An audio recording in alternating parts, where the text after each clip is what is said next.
Hello and welcome back to the deep dive. Hi there.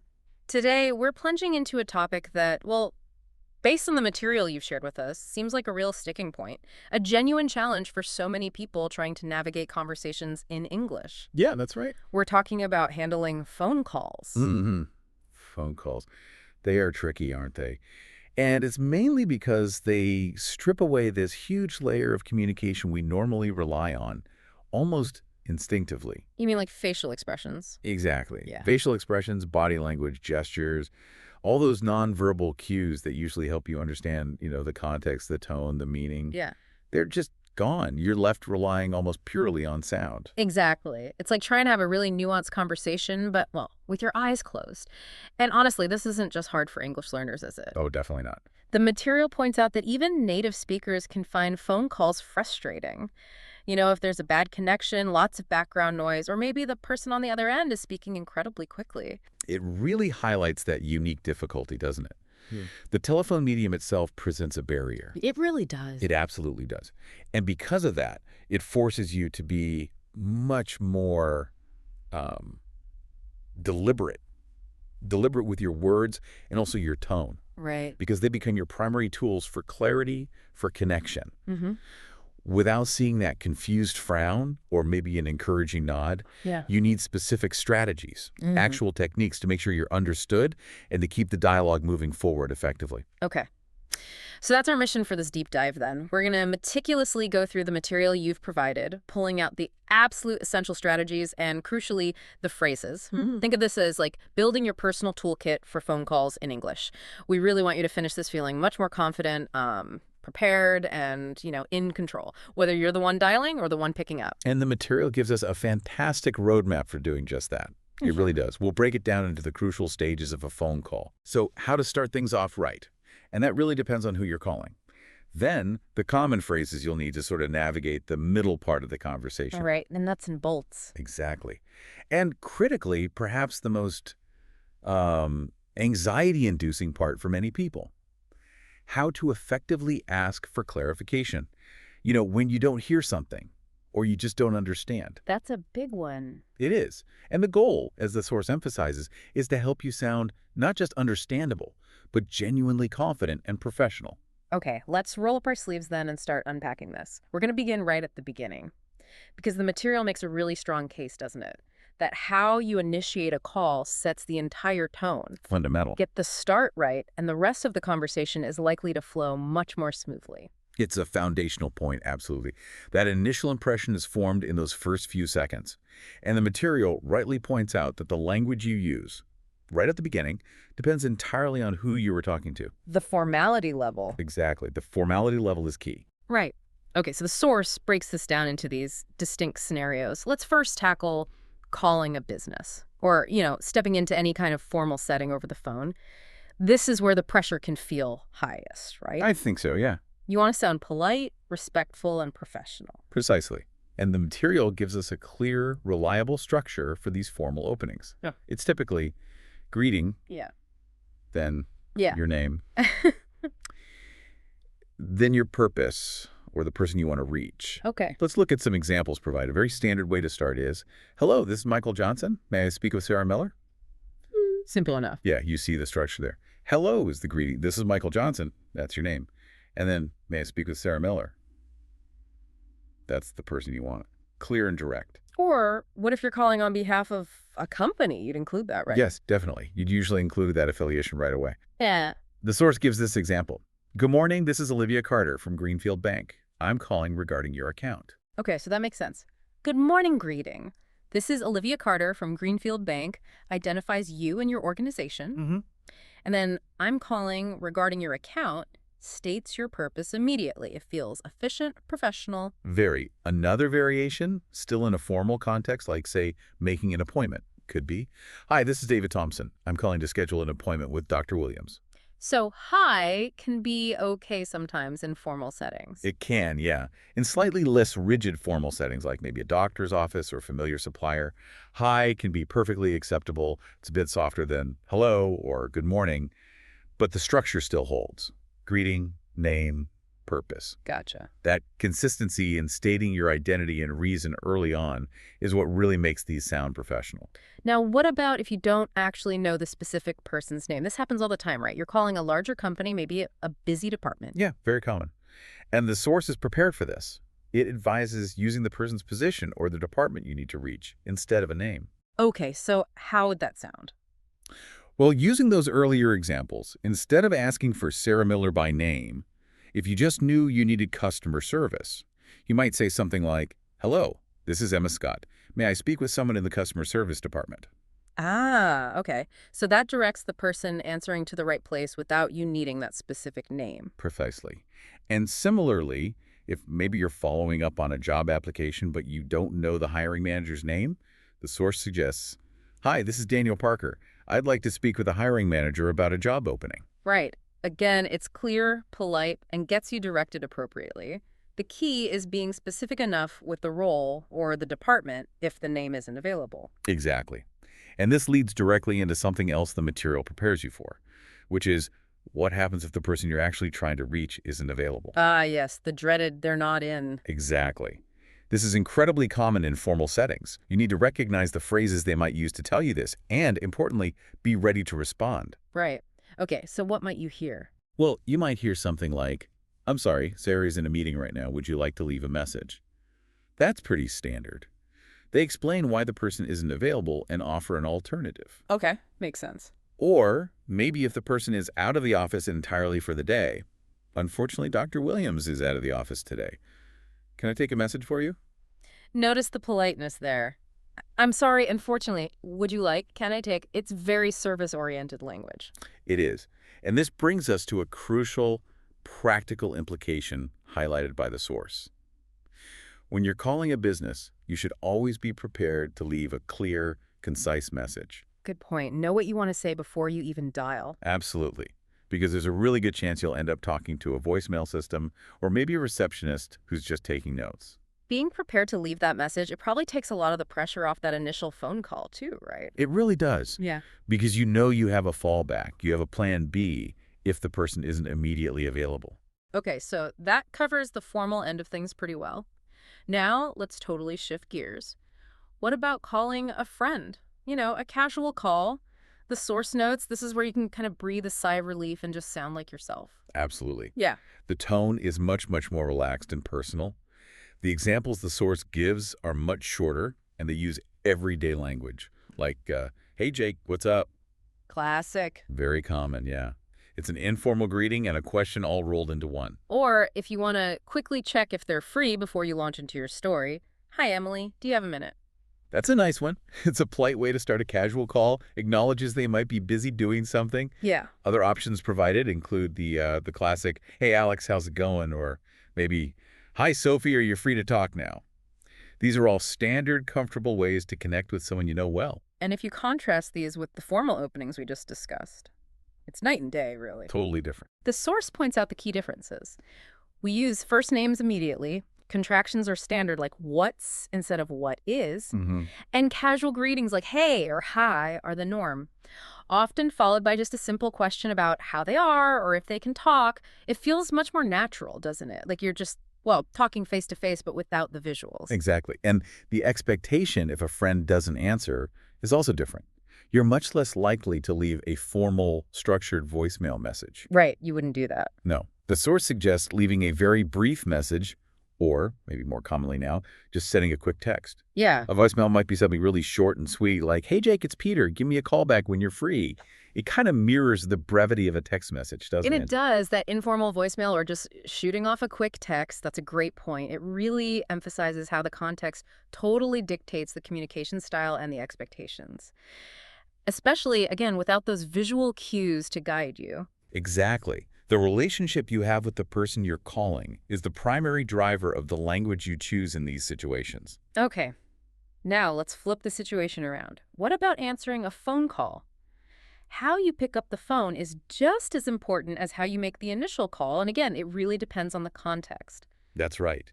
If you're answering a phone that belongs to a business, or maybe represents some kind of formal entity, your greeting needs to reflect that professionalism. Right, you can't just say, yeah. Definitely not. The source gives clear examples for answering a business line. Something like, "Hello, thank you for calling Anderson & Co. This is Daniel speaking. How can I help you?" Okay, that sounds very standard. Let's break it down. Greeting? Hello? Company name? Anderson & Co. Your name? This is Daniel speaking. And offer of assistance. How can I help you? That's the standard format, yes. Ah. Or varying the greetings slightly depending on the time of day. Good afternoon. This is Jennifer from Elite Marketing. How may I assist you today? It's polite, it's informative, and it immediately tells the caller who they've reached and who they're speaking with. It sets a really helpful tone right from the start. It does.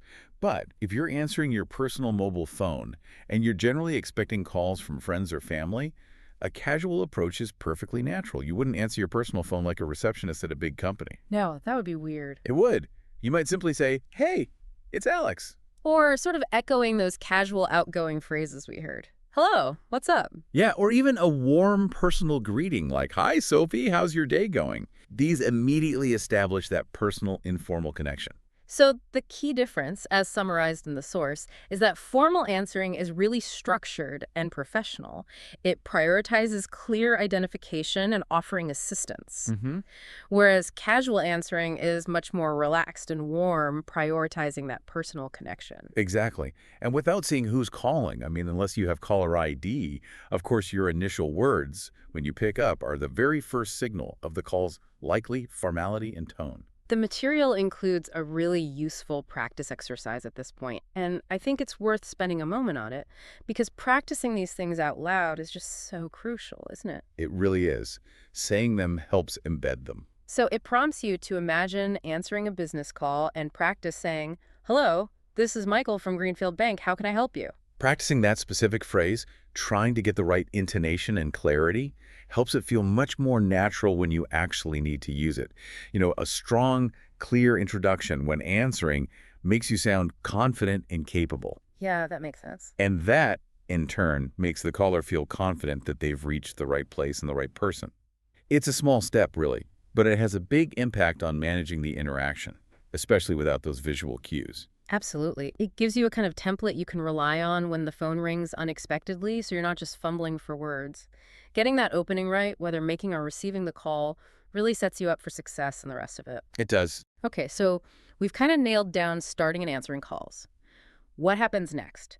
How do you navigate the actual conversation once those initial greetings are exchanged? Right. This is where the source transitions into those essential phrases you need during the conversation. So once you're past the introductions and maybe the initial purpose statement, you'll encounter common situations that require specific language. Okay, like asking for someone again, let's revisit that. But this time, imagine you're already talking to, say, a receptionist or an operator, and you need to be connected. The phrases might be slightly different from that initial opening request, right? That's right. You've probably already identified yourself in the greeting exchange. So now you just need to politely state who you wish to speak to. The key phrases from the source are pretty simple and direct. "May I speak with Jessica Adams, please?" That's probably the most common and polite way. Okay, may I speak with very standard? Very standard. Or maybe slightly less formal, but still widely accepted in many professional environments. "Is Mark Roberts available?" A bit more direct. A bit more direct, yeah. Hmm. Gets straight to the point. And again, if it's a department you need, "Could I speak to someone in the billing department?" Okay. And just like when making the initial call, you need to be prepared for those same unavailability responses. Absolutely. You need to recognize them. "I'm sorry, Jessica is not available right now. Would you like to leave a message?" Or, "Mark is out of the office at the moment. Can I take a message?" Being familiar with those specific responses means you immediately know what the situation is. You're not caught off guard. Exactly. And you can then move to the next step, like deciding whether to leave a message without that awkward hesitation. Precisely. It just reduces that moment of uncertainty when you can't see their face to gauge the situation. Now, particularly in business calls, you'll often encounter the need to put someone on hold, or maybe transfer their call to another person or department. These also have standard polite phrases, I assume. They do, yes. If you need to put a caller on hold, maybe, while you look up some information or find someone else, you need to inform them clearly what's happening. The phrases are pretty straightforward. "Please hold for a moment." That's the most concise. Okay. Short and sweet. Or, explaining the reason adds a nice layer of politeness, doesn't it? Can I put you on hold for a moment while I check that for you? Yeah, that sets the expectation. They know why they're waiting, even if it's just for a few seconds. Exactly. And transferring a call is similar. You need to announce what you're about to do. The source lists phrases like, let me transfer you to the sales department. You're telling them where they're going. Or, if you know the person they need, I'll connect you with Lisa in customer service. These phrases manage the caller's expectations and ensure they understand the call is being routed somewhere else. These are really standard operational phrases you'll hear and use frequently in business settings. They're just part of the process. And it's also important to know the phrases you might hear if you are the one being put on hold, right? When the person comes back. Yes, good point. After you've been waiting, when the person returns to the line, they'll usually acknowledge the wait. The source gives examples like, thank you for holding. I appreciate your patience. That's very polite. Or maybe just a bit more brief. Sorry for the wait. How can I assist you? Yeah. Both indicate that they are back on the line and ready to resume the conversation. Recognizing these signals helps you pick up where you left off smoothly without missing a beat. Absolutely. Without visual cues, these verbal signals are just crucial for managing the flow of the conversation, aren't they? They really are. They replace the little nods or gestures we'd use in person. Okay, the final common mid-call situation covered in this section of the material is leaving a message. This kind of expands on our earlier point about being prepared for unavailability. Right. So if the person isn't available and you decide yes, you do want to leave a message, either with a person taking the message or on a voicemail system. The phrases are typically requests directed to whoever is taking the message. The source provides examples like, could you take a message for John? This is a very standard way to ask a person to do that. Or maybe if you know the person you're calling slightly better, perhaps. Can you tell Emma that I called a bit more informal? A little, yeah. Yeah. And if you plan to call back yourself later, you could just inform them of that. Please let Daniel know I'll call back later. Ah, that's useful. It manages expectations. He knows he doesn't necessarily need to call you back immediately. Exactly. And building on this, and this is a really critical practical extension, even if the source doesn't place it exactly here in the flow, is how to actually leave that message clearly. Especially in a formal context, you need to include key information. Right. After saying, could you take a message for John? Hmm. You need to follow up with the actual message content. Yes. Something like, yes, please tell him Michael Johnson called regarding the quarterly report. My number is 555-123-4567. You need your name, the reason, briefly, and your contact number. And when giving a phone number, especially over the phone where it can be so easily misheard, Oh, definitely. It's best practice to repeat it slowly. Maybe even say the digits in groups. So you'd say something like, that's 5, 5, 5, 5, pause point, 2, 3 pause, point 4, 5, 6, 7. breaking it up like that really helps. It really does. It ensures the person taking the message has the best chance of writing it down correctly. Clear identification, your name, maybe your company if relevant, and your contact information are just paramount when leaving a message without that face-to-face confirmation. That's a really important practical detail. It makes your message actionable. It ensures the person can actually get back to you. Otherwise, the message is useless. Pretty much, yeah. Okay, so we've covered beginnings and middles pretty thoroughly. Now let's move to what can be, for many people, the most challenging part. What do you do when things go wrong? When you don't hear something or maybe you don't understand something? This is where that lack of body language can feel most acute, I think. Yeah, this section is vital because it provides the actual language you need to handle those moments of confusion or technical difficulty without panicking. It's really about maintaining your composure and ensuring clear communication, even when the inherent limitations of the phone medium get in the way. And the source wisely breaks down asking for clarification based on why you need it. Let's start with the simplest case. You simply didn't hear something clearly. Maybe there was background noise, a cough, or the person mumbled. Right. In this scenario, you just need the other person to repeat themselves. The phrases are direct but polite requests for repetition. The most common one is probably, sorry, could you repeat that? The sorry just softens the request a little. Okay. Or, if you want to be a little more explicit about what happened, I didn't catch that. Could you say it again? Yeah, didn't catch that is a very natural, common way to say I didn't hear or I didn't quite understand the sound. These phrases are specifically for when you know words were spoken, but you just didn't receive them clearly. Got it.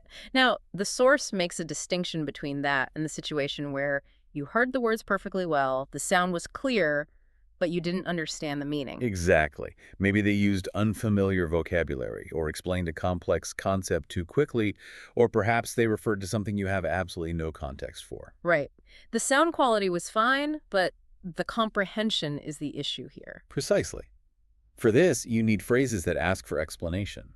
Or maybe rephrasing. You could say, could you clarify what you mean? Okay, clarify what you mean. That sounds very professional. It is. It asks for more detail or maybe a clearer explanation of a concept. Or another approach is acknowledging your own difficulty with the explanation and asking for a different angle. I'm not sure I understand. Can you explain it another way? I like that one. Can you Yeah. explain it another way? It politely signals that the current explanation isn't quite working for you and requests a different framing. Yes. And these phrases are powerful because they shift the focus. It's not about a potential failure on your part, like not knowing a word. It's about a shared goal, ensuring understanding between both people. That's a great way to look at it. And then there's the specific, very common problem of just a bad phone connection, which is frustrating for everyone involved. Oh, yeah. The source provides phrases that specifically address the technical issue while still requesting the information you missed. So you're telling them why you need them to repeat. Exactly. You could say something like, I think we have a bad connection. Can you say that again? Yeah. This informs them that the line quality itself is the problem. Or even more specifically, if their voice is kind of breaking up, cutting in and out. Right. You could say, you're cutting out. Could you repeat that? Cutting out is a very common phrase to describe an unstable phone signal. Okay. Using these phrases, things like, could you repeat that? Yeah. Or could you clarify? It's not a sign of poor English, is it? Not at all. In fact, it's the opposite. It's a sign of effective communication. Yeah. Trying to guess, or just nodding along pretending you understood when you didn't, that's far less professional. And it's much more likely to lead to mistakes down the line. That makes sense. These phrases are your tools. Yeah. They're your way of ensuring accuracy when you can't just rely on giving someone a quizzical look or a little shrug to signal confusion. Right. And they build confidence, too, because you know you have a way to recover when communication momentarily breaks down. You're not left stranded. That's such an important point. These phrases aren't about admitting failure at all. They're about actively managing the conversation towards successful understanding, which is actually highly professional. Absolutely. This source includes another excellent practice prompt here, asking you to imagine a really common and often very frustrating scenario. The person on the other end is just speaking too fast. Yes, speed is a huge challenge on the phone, especially without seeing lips move. The suggested phrase to practice is, sorry, I didn't catch that. Could you say it again more slowly? Okay, notice how that combines things. It uses the request for repetition, I didn't catch that, could you say it again? Yeah. But adds the specific request about their pace more slowly. It's direct, but still polite. And practicing that specific combination prepares you for a very real difficulty you might encounter. Definitely. And knowing you have phrases like these ready, just tucked away in your toolkit, means you don't just freeze up when someone's speaking too fast or the line is crackling badly. Yeah. You have a clear, polite action you can take. It empowers you to take control of the situation, ensure you get the information you need. And that is a tremendous confidence booster when you're on the phone. It truly is. Having these tools ready allows you to focus more on the content of the conversation rather than constantly worrying about whether you're hearing or understanding every single word. Okay, wow. We have covered a tremendous amount of ground in this deep dive. We really have. We've methodically moved through the whole life cycle of a phone call based on the material provided. You know, from mastering those critical first seconds, making and answering calls in both formal and casual contexts, to navigating the middle part with those essential phrases for asking for people, managing holds and transfers, leaving clear messages. Right. And perhaps most importantly, we've equipped you with the specific language to confidently handle those moments of confusion or technical difficulty by asking for clarification effectively. And having these structures and phrases ready, it isn't just about sounding polite, is it? It's really about providing the kind of framework that's missing when you don't have those visual cues. Exactly. They reduce the cognitive load, reduce the stress that phone calls can sometimes cause, Definitely. helping you sound and hopefully feel much more confident and professional. They are, in essence, the verbal substitutes for the body language we usually just take for granted. Yeah, that's a good way to put it. And now the source material presents a really practical next step, a challenge task, specifically for you, the listener, to put all this learning into action. Right.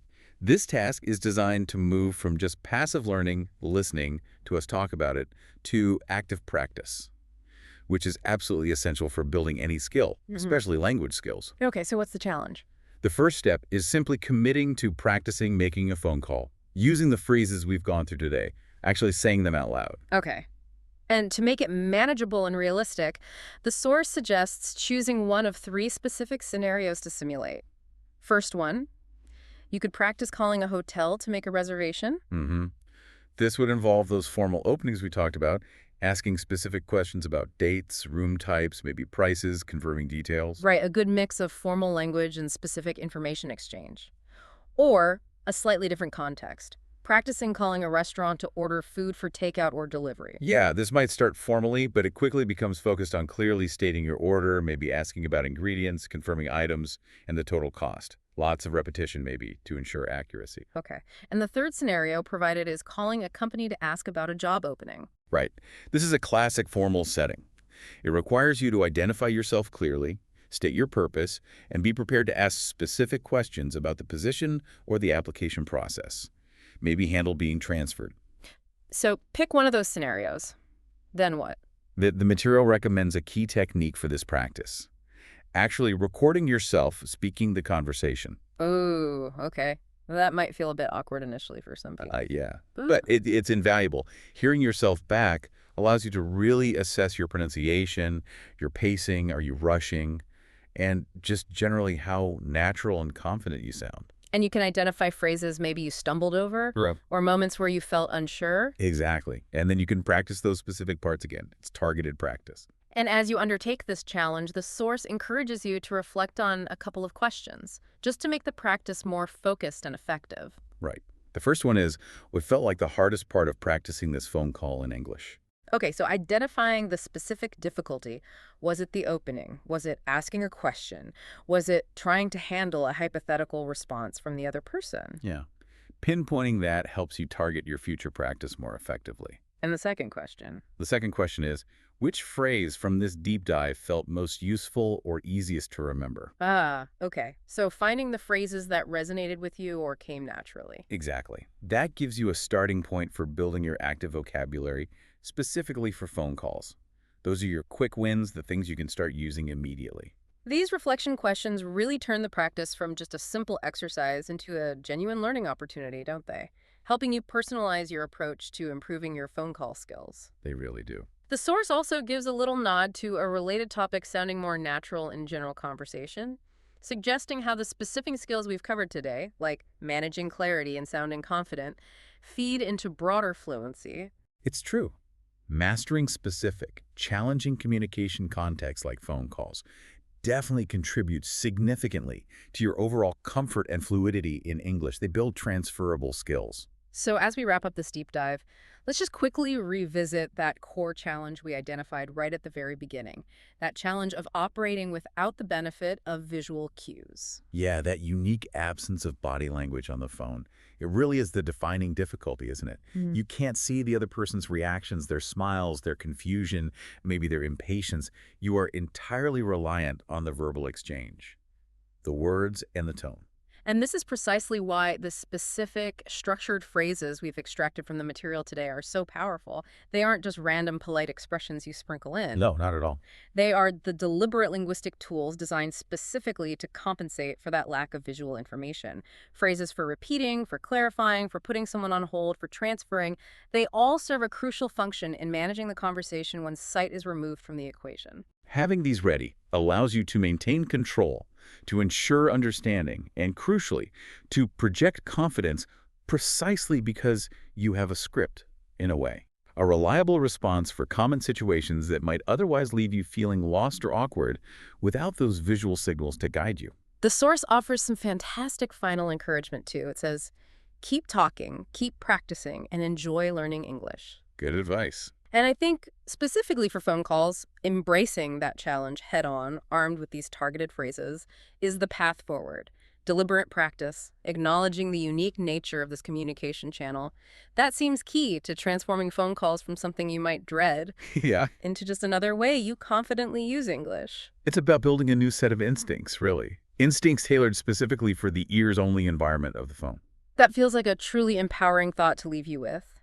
Thank you so much for joining us for this deep dive into mastering phone calls in English. We really hope you feel significantly more prepared and much more confident for your next call. Yeah, and definitely practice that challenge task. It makes all the difference. Yeah.